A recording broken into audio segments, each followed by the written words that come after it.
the so next 5 fast. years, there's going to be a huge divide between people who embrace AI as part of their workflow to enhance their productivity and people who reject it completely because, their moral stance or whatever the reason is, they completely reject it. They don't want anything to do with it, or it's too complicated. And I heard one of the conversations that I was listening to said, if you put your head in the sand and you don't want anything to do with it, the world's going to pass you by. It's almost like saying I don't want to use computers because I can do things on paper. It's kind of the same analogy, right? I Like people agree. are stuck in their ways, and they think it's going to be the end of humanity. It's always doom and gloom, but it's like the world's going to pass you by. You're going to be obsolete. You're going to be planting trees and teaching carpentry. Like you're going to be obsolete. No, I agree. I completely agree. And I've said that to other people before. I'm like, everybody thinks that the AI boom is terrifying. They're like, oh, AI, terrible, bad, bad, bad. But I'm like, this happens with every single new thing since the beginning of time, starting with fire. Like, there's nothing innovative that doesn't get a pushback because the human brain is wired to fear.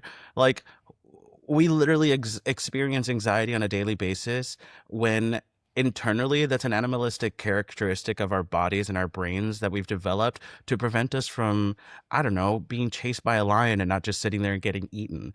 And so we're talking about these primal senses telling us that like bad, bad, bad because AI bad because it's new, because it's scary. Also, we've been like bombarded with media from like, you know, iRobot to the Movies, yeah, Terminator, movies like has completely ruined the societal view on this AI thing because absolutely. you know how many times I've heard someone say, "What about Terminator? Terminator?" Like the T word. Like just stop saying that. That's Uh, not. It's not predicting the future. It's just giving you True. one possible scenario.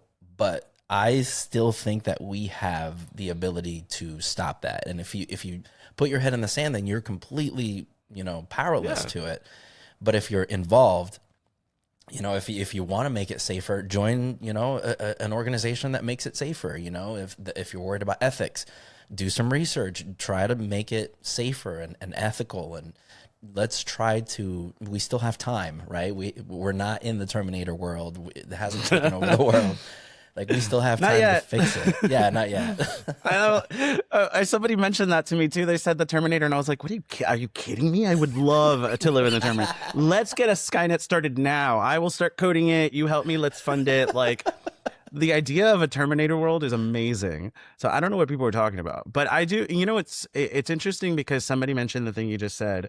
Um, it in a weird way, every single time that something big technology like this happens, people don't want to embrace it. It does pass them by. They don't get an opportunity to use it. And then, right now there are certain like implementations of AI that include putting medical records or X-rays into being able to scan X-ray and see cancer before it's even shown on the human eye. Like scans from an X-ray that like a doctor himself can't even see. The AI can point out at something and they can go in and biopsy and like, oh wow, there really is something benign or possibly cancerous. And it's like, why wouldn't we want to embrace that?